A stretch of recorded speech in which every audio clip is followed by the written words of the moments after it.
See how the context is different? So, all right, Zen Krios, what's happening today, my friend? Hey Rob, how's it going? Can you hear me okay? I hear you just fine. It's doing Uh, great. Awesome. Good to talk to you again. Um, Wanted to talk with you. I heard during your opening monologue that you mentioned something about immigration Uh-huh. and some of the things that we should look at when it comes to restricting or being more selective, right? And you know, I, this is a big issue for me, immigration. Um, I think that it's a cause of a lot of the polarization and fracturing you're seeing in our country today. We're really kind of in the what I call the end game of the great immigration experiment that we've been playing around with for probably the last 50 years. Um, we had a culture that was very cohesive. Over 90% of the population, all the way up until the early 1970s, identified as Christian. We had, I think even before that, we had quotas on immigration that were based on national origin, not just about, other factors or identifiers. Um, and we were very selective, and we really only picked the best of the best, and the people that we made a best guess that would work well and be cohesive with our existing culture. Mm-hmm. Right? Um, and I think that we really got away from that.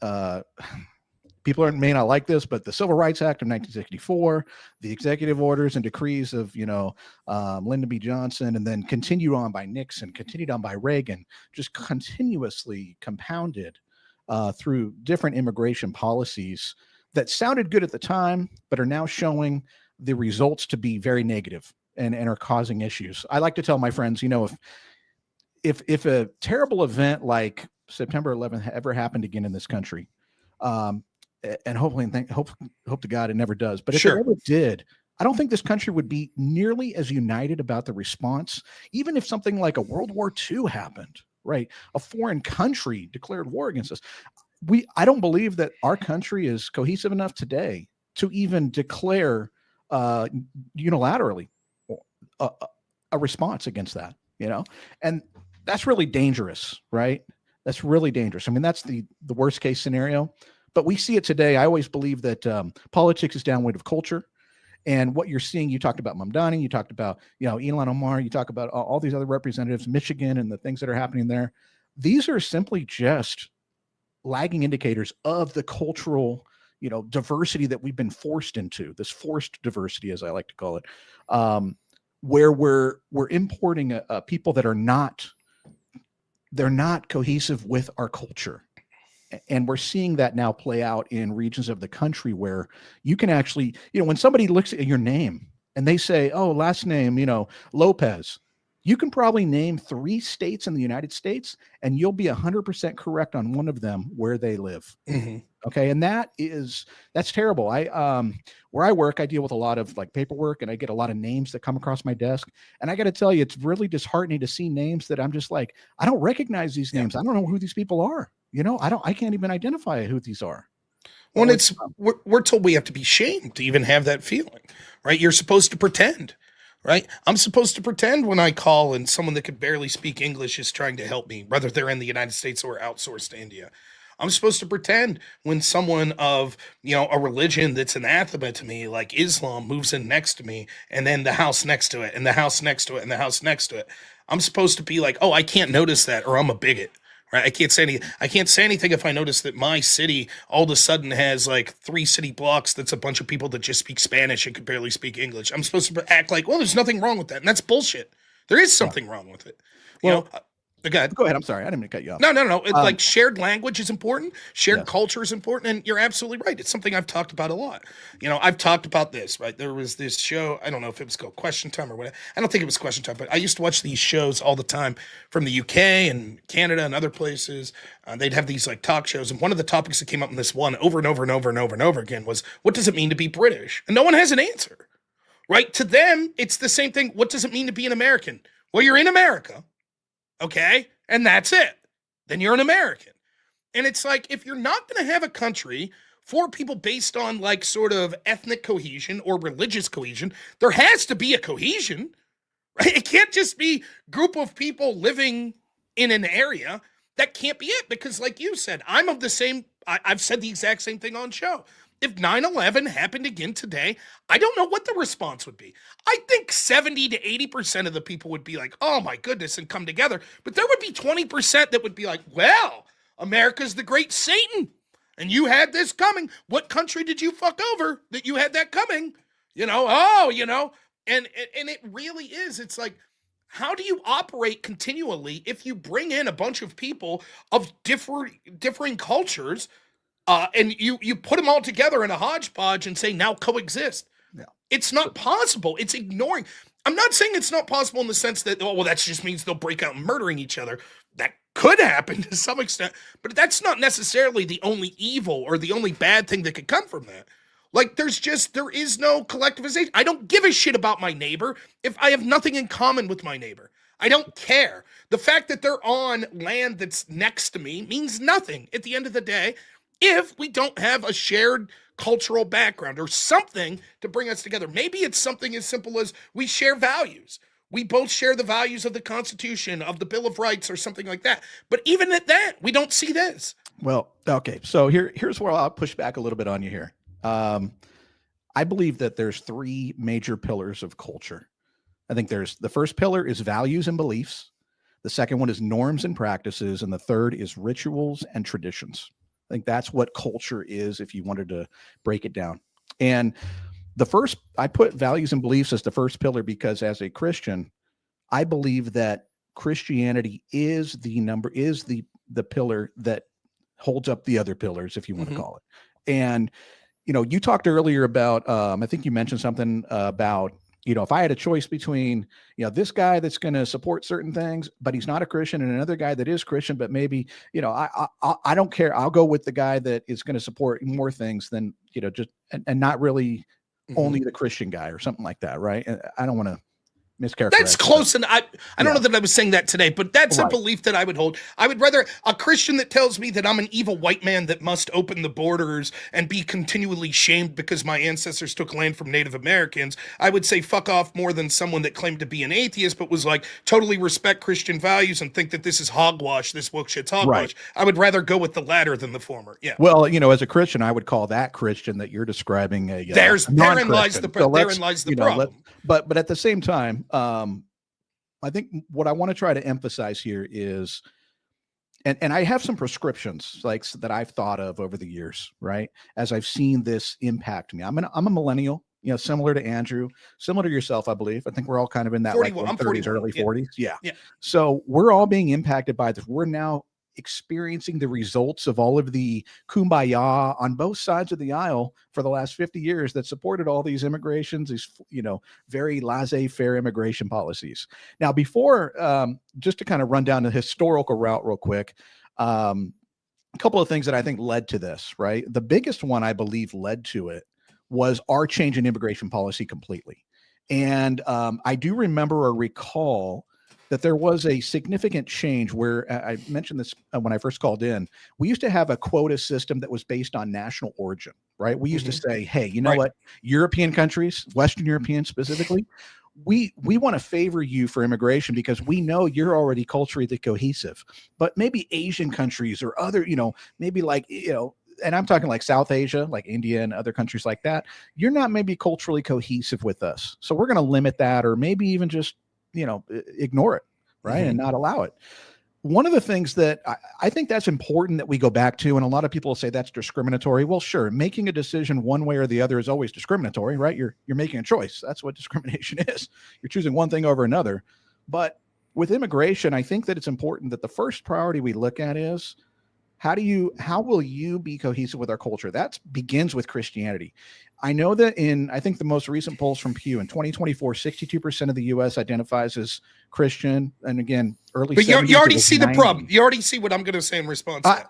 What percentage of them would you call Christian? Well, listen, let's just give them the benefit of the doubt and say the numbers are, accurate. Okay. Because you could make the same argument in the early 70s when 90% said they were, right? Okay. I'm sure there is going to be some sort of deviation in that number where you'll say, hey, okay, out of the 70, probably 75, 70%, but out of that 60, maybe only 40%, right?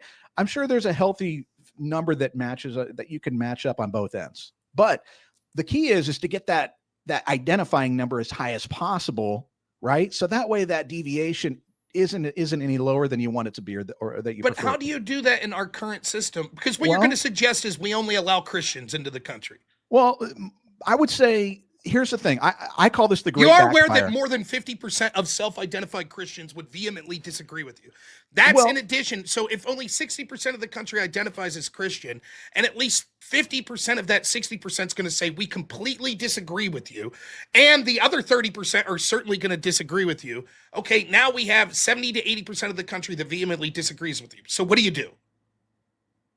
Well, okay, in that scenario, I mean, there's not a lot you can really do. You're going to have to dramatically change the culture. And that includes, ending any kind of immigration policy to countries that are just, and you can identify this beyond just a name, a self-identification. I mean, everybody can self-identify whatever they want, but we can see actual cultures in action and in play, right?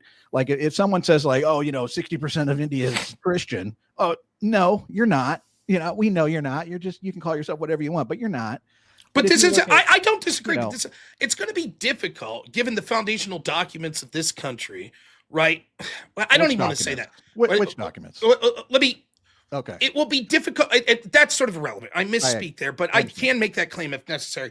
But it will be difficult to say someone that comes to this country and says, I'm not a Christian. I believe in the First Amendment. I believe in all the precepts of the laws that come through Christianity. I accept that the greatness of the United States come through fundamental Christian beliefs. However, I myself am not a Christian to say, sorry, pound sand. Yeah.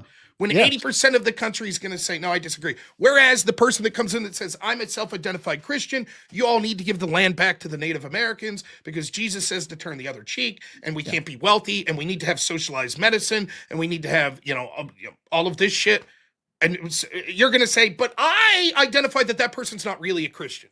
So now we have to have a debate of what is the real Christianity, right? So the problem with that is now it would be no different than saying only true conservatives should be allowed into the country. And it's like, well, who gets to pick who the true conservative is? And that's that's where I differentiate. I don't see Christianity as I don't necessarily align Christianity always with a political party.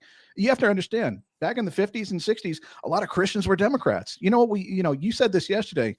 We used to just argue over the smallest thing, like what do we do with the tax dollars we collect? But everybody agreed on constitutional rights, bear arms. But that's, you understand, we're nowhere near that now. Well, I understand that, but the reason why we're not is not because we're not importing the right Christians. It's because we're not importing Christians at all.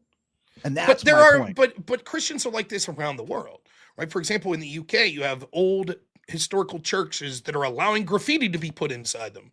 Right, and that are LGBT. I mean, we have the Pope is open borders. Now you're talking but you're talking backbone versus true belief, right? Okay, and in the UK, they just don't have the backbone to back. If I'm Catholic, who do I look through as the true interpreter of like the Word of God? Who's the highest person?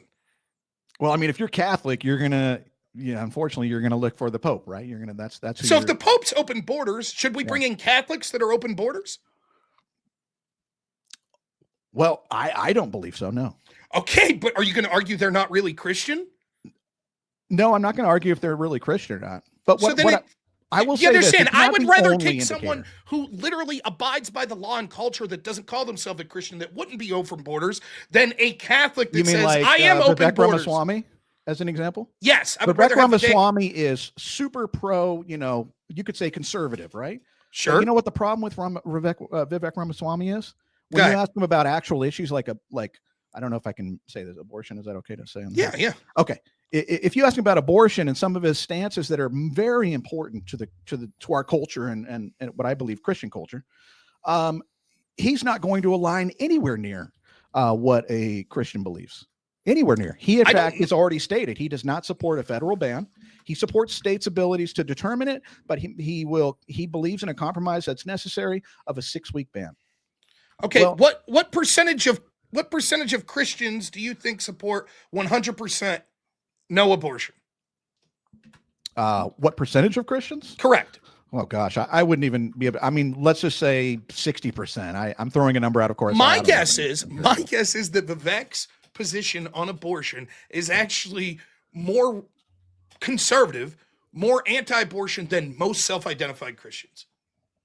That's my guess. I Yeah. think most self-identified Christians would say, I could go past 6 weeks. But do you see how the culture is now impacting Christians' beliefs in a way, or their interpretation of their beliefs?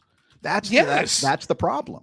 That's the problem. You go back to when. But the again, what you're telling me, Christian, but here's the problem. What you're telling me is, so instead of bringing in a staunch pro-life atheist or a staunch pro-life Jewish person or a staunch pro-life Hindu who's pro-life, pro-Second Amendment, pro-First Amendment, pro all the values of Christianity, he's against all the crime that's festering, he's against all the woke bullshit, I tell that guy, nay, you can't come in. Instead, I take the Catholic that's open borders, pro-choice, pro-LGBT. I reject that.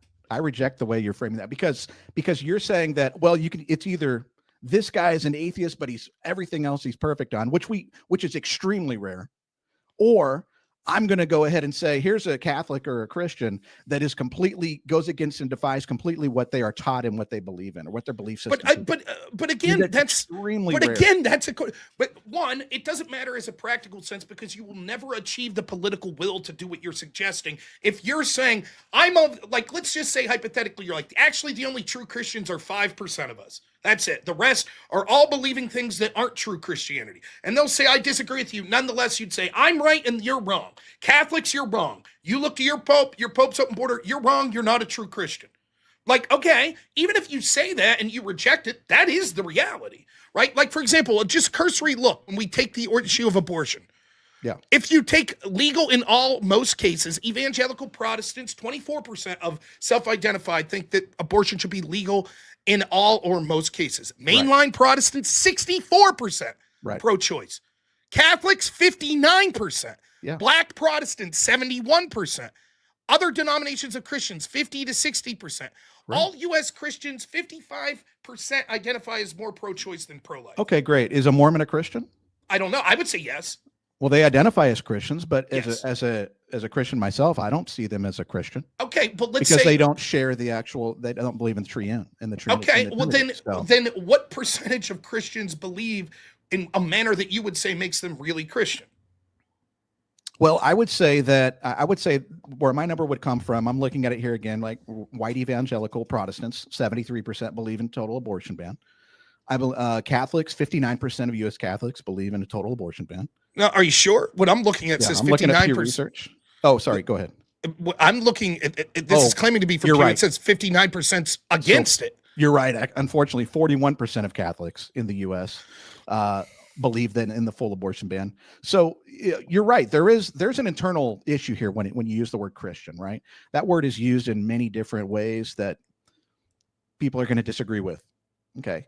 I guess what I'm trying to focus on is that, it always comes down to this. We can all get along as you do things my way, right? And so what I'm basically saying is, just like everyone else probably is, hey, I'm good at getting along with you as long as you're Christian the way I want to be. I want a Christian, right? Or that I believe a Christian should be. But my claim is, I would rather, if I had to build this society up, I have a better chance of converting someone to Christianity whose values are already, I'm pro-life, I'm pro-strong borders, I'm pro-First Amendment, I'm pro-Second Amendment, and anti-LGBT, than I have of convincing a Christian that is all of those things, that's not real Christianity. I agree. I was just using your example where you were taking the example of, hey, this person is an atheist and they share some values, but then they also defy a lot of other values, that a Christian. Well, I don't. Who did I say Christian that? Well, Vivek Ramaswamy. Okay, but what values? A perfect example. He does not share almost none of the values of Christianity does he share. So you outlined abortion, which he's more right-wing than most Christians on abortion. He also heavily supportive of the H-1B visa program. And that's the one issue I've been critical of him. Yeah, that's a really bad stance. I mean, those are the two big ones. But again, the Pope, I go to a Catholic church, the Pope's basically open borders. Sure, I get it, but I'm not Catholic. And as we've seen, Catholics are, in the U.S. at least, are somewhat lost. Let's be honest. I don't disagree with that. I think there's a problem. I can't speak to specific denominations, but I think it's safe to say that there's a lot of Christians that I think are lost, but why for various places. The question is, why are they lost? And I think that the culture around them is really infectious, right? You go back and look at the numbers from the early 70s when it was at their peak of the self-identifying 90% Christians. It was a very different outlook. very different. They saw all these things that we're talking about, and the numbers would be skewed completely the other way, I believe. I don't know how much they talked about it per se, but I guess what I'm getting at here is that I want to see a Christian nation again, but I also know that it's hard to keep things the same forever. And so I understand what I'm trying to do is reduce that friction, right, and increase the cohesion. I guess I'm trying to do so in a different way. So I talked to this guy, Indian Jesus, the other day, and he would be directly criticizing you. He would say, here are these people on the right, what I share almost every opinion with. I'm with them on abortion. I'm with them on the border. I'm with them on the woke shit. And they tell me, get out of my face. You're not a Christian. Nope. We don't want you as part of our coalition. And what that does is doom you to perpetual losses in our current system. If you're unwilling to work with those people, you lose. It's that simple. And I disagree with people that wouldn't work with him. I would be one that would work with him. It is not a finite, if you're Christian or not Christian, that's the litmus test. So then if we agree that the problem with what we see is some Christians going sort of a way of what we would want Christianity to be is culture, I think that it's better to bring people in that culturally are exhibiting close to what we would expect real Christians to do that don't self-identify as real Christians. Right. I don't want to bring the Christians in name only, right? Correct. Like we've suffered that with the rhinos for a long time, correct, all the way up until this point. I don't want somebody that just identifies as that, but then the fruits of the spirit, their results of that or what their actions are completely, different from that, right? Different from what they say they are. So just saying you're Christian is very different than being Christian. But I want to kind of, I don't want to go on too long on this because I think we agree. Yeah, I do. I think we largely agree too. Let's say the area of agreement we have. The area of agreement we have is this. If we keep importing people that are so antithetical to our culture, and our culture stems first and foremost from our religion, then don't be surprised when our religion is perverted and our culture never gets better. Correct. And so a precursor is we have to choose. We may differ on the margins, which by the way is more interesting to talk about the differences, but I think we're in 98% agreement that fundamentally the problem is that we're not importing people. We're either just bringing in people because they straight up want to change demographics because they hate us, or people like Vivek are suggesting bringing in people for who could create the most widgets, who could be the most productive. But that's missing the most important. GDP go up. Right. The most important key point is we need people that share our values and way of life. Correct. And if we don't have that, then we don't have a cohesive country and we don't have a culture. And if we don't have that, then what's really bringing us together as a country? Which to me is the fundamental, that's exactly the point of it. Yep. The point of it from these perspective of the people that I think are globalists is they want to erode national borders. And so what better way to do it to say there's no shared history, there's no shared culture between person A and person B living next to each other. All of you are interchangeable. You could move wherever we think you'd be most productive. Oh, your skills would be most productive in Colombia? Pack your bags, buddy. You're heading to Colombia. It doesn't matter that you have no connection to Colombia. After all, what's Colombia than just a fake geographical... Well, what are these borders for anyways? The borders are all fake anyways. Right. That's right. And so that's the point, that when you break people up culturally, and then what do they look to? Simultaneously, what do? They want to break your spirit and religion. Yes. They want to subvert your religion. Now, who are you ultimately looking to as the authority?